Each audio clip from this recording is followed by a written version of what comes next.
Hello, this is Keeping New York History Alive, and I am Bonnie Wood. We're on letter 2, number 2 from Christian Schultz Jr.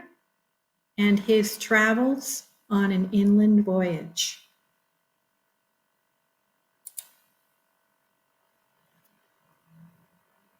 (1807 to 1808). Lake Ontario, Oswego, July 24th, 1807. This is the title page from the book. And here is our author, Christian Schultz Jr. And this is a clip from the beginning of the book, and it explains what is going to happen in letter number 2. And of course, there is a link to the ebook here. I highly recommend that you take the link to Satori that is in YouTube and use that.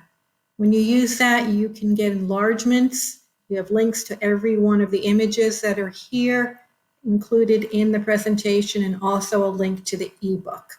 So it's very user-friendly. Table of distances, and as you know, he mentioned last time from New York to Albany, we went to Schenectady, Fort Hunter, Canandaigua, Little Falls. Now we're in Utica, and we'll continue here through these locations, and you can see the miles, total miles, latitude and longitude here. And then letter number 3, we're going to be at the salt works in Salina, so that's something to look forward to. Dear friend, my last, I think, left me moralizing in consequence of my disappointments in fishing on the Mohawk. I shall not say another word upon that subject, for, to be candid, the first glorious nibble I afterward had banished all unpleasant ideas respecting the past. At Utica, I made some little improvements in our boat, which consisted of an awning sufficiently large to secure us pretty comfortably from the rain and sun. The passage from Utica to this place, a distance of 114 miles, occupied 9 days, 2 of which, however, were spent at Three River Point in waiting for me, as I had resolved not to miss the opportunity of visiting the famous salt works of Onondaga. The freight to this place is at the rate of $1.25 per hundred. The passage money, if any is charged, is about $2 for 100 miles, finding your own provisions. But if you furnish a good table, no passage money will be received, and these open-hearted fellows always seem much pleased to have gentlemen for passengers. Rome, which lies in latitude 43 degrees north and 75 degrees west, is situated near the head of the Mohawk, 16 miles above Utica. The entrance into this village is through a handsome canal about a mile in length. It is here that the Mohawk is made to contribute a part of its stream toward filling Wood Creek, which of itself is so low in dry seasons as to be totally insufficient to float a boat without the aid of the Mohawk. Rome, formerly known as Fort Stanwix, is delightfully situated in an elevated and level country, commanding an extensive view for about 10 miles around. This village consists at present of about 80 houses, but it seems quite destitute of every kind of trade, and rather upon the decline. The only spirit which I perceived stirring among them was that of money digging, and the old fort betrayed evident signs of the prevalence of this mania, as it had literally been turned inside out for the purpose of discovering concealed treasure. In proceeding from the Mohawk through the canal into Wood Creek and descending the same, you pass through another range of locks, 5 in number. The toll here is still higher than the first, being $3 per ton for goods, and from $1.50 to $3.50 extra upon each boat. This charge is usually paid by the boatman, who takes the freight but I am informed that it is necessary to come to an understanding on this point at the time of making the contract, as this expense is sometimes thrown upon the shipper.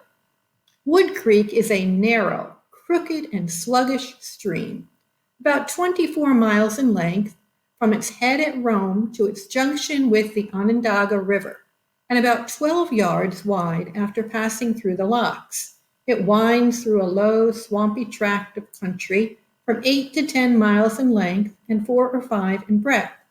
Although this stream is celebrated for the size, activity, and numbers of its pashtos, as well as the stagnancy of its waters, yet I neither experience the annoyance of the one nor the inconvenience of the other, although I passed it in the month of July, when both these evils are said to be intolerable. Just after passing the storehouse, which is situated below the last lock, a considerably rapid stream, called Canada Creek, unites with Wood Creek from the right. This is nearly as large as the former, but not navigable. Immediately opposite their junction are the remains of Fort Rickey, a fortress of some consequence during the old Indian Wars, but at present employed to a better purpose, being covered with a good orchard. About a mile farther, we pass the site of another old fort, called Fort Bull. This is on the right bank of the creek. The navigation of Wood Creek is not attended with any hazard of drowning, or even of staving a boat to pieces, but the sudden turns of the stream, overhung with the trunks and branches of trees, are not without their dangers, as I experienced. The boat being under considerable way, at a sudden bend of the river, we unexpectedly discovered a tree which had been overturned by some late storm, stretched across the stream, and supported by its branches in such a manner as not to touch the water. Our captain, immediately perceiving that it would be impossible to stop the boat in so short a distance, directed everyone to take care of himself, and ran the boat under a part of the tree of sufficient height to admit it. But as it was much lumbered up amidships, several of the articles were swept overboard. Amongst these were my traveling trunk and portable desk, containing my money, papers, and apparel. The desk floated alongside, but the trunk, being very heavy, sunk to the level of the water and stopped against some of the branches. As it required some time, however, to stop the boat and go up the stream, the trunk, on being taken up, was full of water, to the no little injury of my papers and clothing. The most laughable circumstance attending this accident was, that on missing my companion and looking round for him, I discovered him in the top of the tree, which we had passed under, whither he had jumped to avoid being crushed, as he had not time to get aft, where the boat was less lumbered. There is great plenty and a variety of fresh fish, fine fish, in this stream. And as we are now provided with the necessary cooking apparatus, I find, for the first time, my favorite amusement likely to be attended with profit. We have already seen several salmon jumping, but have not been able to catch any, except with a silver hook. Nor should we, probably, have so soon been successful in this way had we not fortunately fallen in with a party of Oneida Indians, who were returning from fishing and had 2 canoes loaded with fine salmon. Several of them weighed 30 pounds each. We purchased 2 of the largest for $1.25. We stopped the same evening at a settlement a little distance above the mouth of Wood Creek in order to obtain a fresh supply of milk for our coffee and chocolate. The sun had just set as we were ascending the bank, when we heard the cry of a hog in distress, and upon approaching the house, found it was occasioned by a bear, who had come upon much the same errand with ourselves, namely, to get something to eat. But as he found no one with whom to make a bargain, he very deliberately seized a small hog of about 300 pounds weight and marched off into the woods. By the time we came to the house, we discovered an old woman with a frying pan in one hand and a ladle in the other, running after the robber. But she soon returned and informed us that this was the second time the darnation devil had visited them within a week.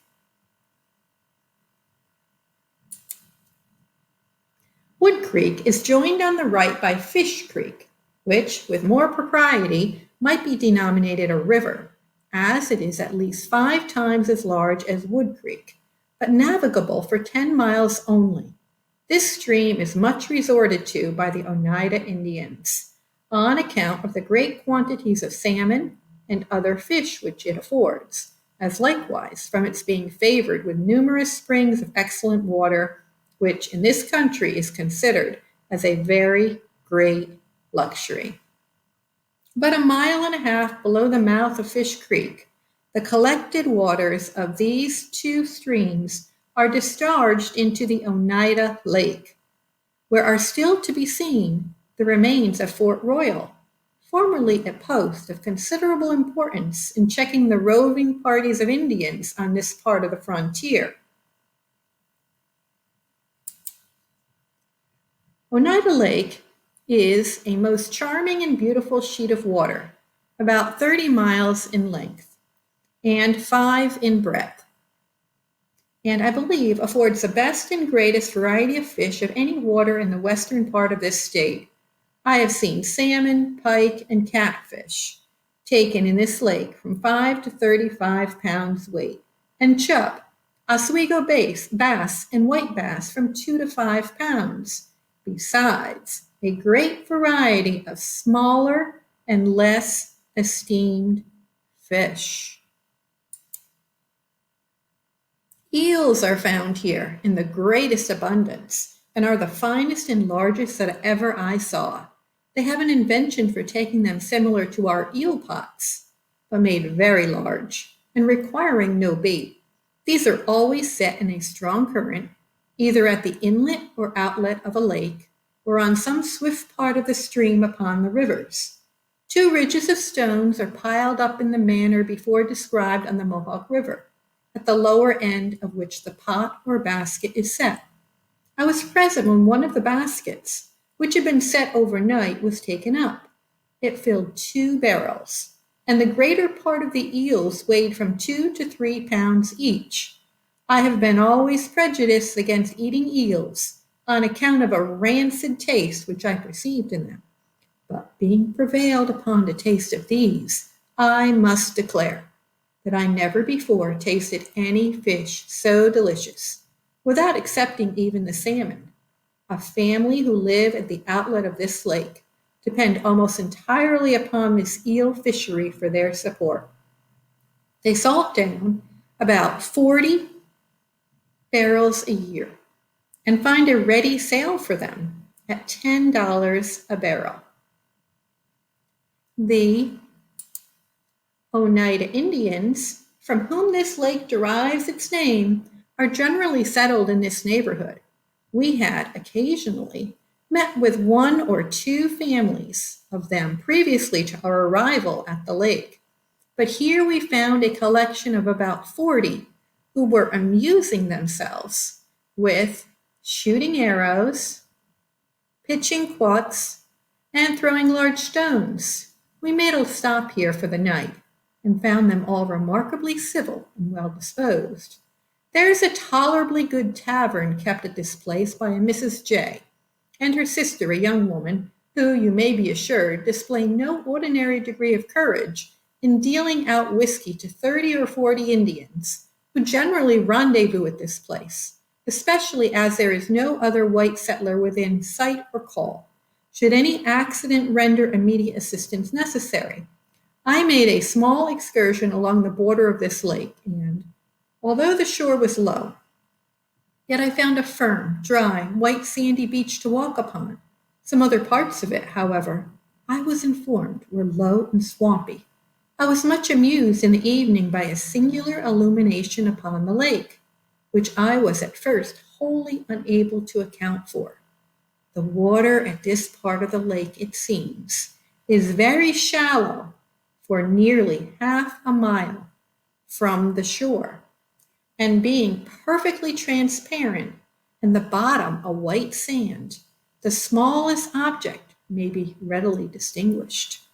The Indians have a method of taking salmon and other fish by means of an iron frame fixed in the bow of the canoe, projecting forward 3 or 4 feet and elevated about 5. Upon this they kindle a bright fire of pine knots, and while one person sits in the stern with a paddle to impel the boat forward, another stands in the bow with a sharp spear ready to strike the fish who play about the light. 10 or 12 of these canoes, moving about irregularly on the lake on a fine, calm evening, with the reflection of their lights, like so many lines of fire, extending from each object to a center on which you stand, afford a most pleasing prospect, and far exceed, in my opinion, the most brilliant display of artificial fireworks. In crossing this lake, we were fortunate enough to be favored with a fair wind, and 5 hours sailing brought us to the outlet, or head, of Onondaga River. On our passage, we had a tolerably fair view of Rotterdam, situated on the right bank of the lake, about 6 miles above the outlet. The country generally around the lake, and particularly in the neighborhood of Rotterdam, has the character of being unhealthy, although the situation of the town appeared to me to be sufficiently elevated. Should the vicinity of these low and swampy grounds be the only cause of this unhealthiness, I am of opinion that a few $100s expended in opening the channel and removing the bar at the head of the outlet would lower the lake so far as to drain off the stagnant waters and thus remove the cause. I had an opportunity of examining the whole length of the bar by wading across it, and found it composed of loose stones and gravel, with no more than 18 inches of water. Unless, therefore, there should prove to be a bed of rocks to impede the undertaking, I am inclined to believe that 20 men with the necessary implements might easily accomplish it in the course of a month. As the wind would not permit us to stop at Rotterdam, I can only speak of it from information. It is said to contain about 30 houses, but mostly deserted, on account of what they call the lake fever, which, I am told, makes its appearance annually. There is an excellent set of mills built upon a stream called Bruce's Creek, which passes just below the town, and although the country is extremely fertile, yet, for want of settlers to raise grain, they have but little employment. About 4 miles from the outlet, we passed 2 islands on our left, sufficiently high for cultivation, and containing about 100 acres, but destitute of inhabitants. We also passed a little spot called One Tree Island, which serves the navigators as a landmark, and, at a distance, has the appearance of a ship under sail. These are likewise 2 small sandy islands, generally covered with gulls. The boatmen sometimes stop here to look for eggs, which, in the season, are found in considerable plenty. In passing these islands, we ran aground on the top of what appeared to me to be a sunken island, with a very small flat surface. It was an entire rock, not more than 7 paces across, and on every side we found more than 30 feet water, that being the length of the cord I sounded with. It is astonishing what myriads of small butterflies covered the whole surface of this lake, which, indeed, rather resembled the large fields of an orchard, just spread with the fall of the blossoms. I had remarked that, at the head of the lake, one of the boatmen was directed to fill a keg with water before we started. I inquired for what reason, as the lake was fresh, and there was no danger of our being without water. I was informed that at this season the lake was in blossom, and the water full of fever and ague seeds, therefore not fit to be drank. This I found almost literally true. The cause is as follows. The lake is, in a great measure, bordered with swamps and low grounds, which produce innumerable swarms of small butterflies, especially of the white moth. These insects cannot fly any great distance without resting, and a very light breeze offshore will prevent their regaining the land when once they have taken wing, in consequence of which they soon fall with outspread wings and cover the lake so completely as fully to justify the expression of its being in blossom. Although the water of the lake, before taken up in a glass, appears to be perfectly clear and transparent, yet upon examination it will be found to be full of small particles, which the boatmen call fever and ague seeds, but in reality are the eggs of certain insects. This inconvenience, however, continues only for about 6 weeks, when the waters again become pure and wholesome. In descending the Onondaga River from the outlet, the land is low on both sides for about 5 miles. The right shore then begins gradually to rise and improve in appearance, while the left still continues low for a considerable distance further. This is a pleasant and, in some places, a rapid stream, increasing to the breadth of 125 yards. Its length, according to its meanders from the Oneida Lake to its junction with the Seneca and Oswego rivers at Three River Point, is 20 miles. The navigation of this river is somewhat dangerous on account of several rocky shoals and the rapidity of its current. It therefore requires a particular knowledge of these places in order to take a boat down in safety. Three River Point is most situated on the left bank, at the confluence of the Onondaga, Seneca, and Oswego rivers. Although no town is laid out, as this place at present contains but a single house, yet I do not hesitate to say the time will shortly arrive when it will be the site of one of the most respectable inland towns in this part of the state. This tract lies within the military township of Cicero. It belongs to the town and is at present under lease for 6 years. The state would have done well to have reserved this 600-acre lot and had it laid out for a town on a similar plan to that of Oswego, as it must always command a great share of trade, for all the goods bound to or from Oswego must pass by Three River Point, either in ascending or descending, exclusive of the whole trade of the Genesee country by the Seneca River, as well as a salt trade to the upper country, which must also pass this point on its way to the Mohawk. It has likewise nothing to apprehend from any rivalship from settlements on either of the two opposite points, as neither of these possess a sufficient elevation, being subject to be inundated by every rise of the river. Upon our arrival at the point, we found a boat with 34 persons on board, just embarking on a voyage across the lakes to Sandusky, where we heard the Indians were beginning to be troublesome. We should have gone on in company with them, but finding myself within 14 or 16 miles of the famous salt works of Onondaga, I resolved to detain the boat for a couple of days, until I could have an opportunity of visiting this natural curiosity of our country.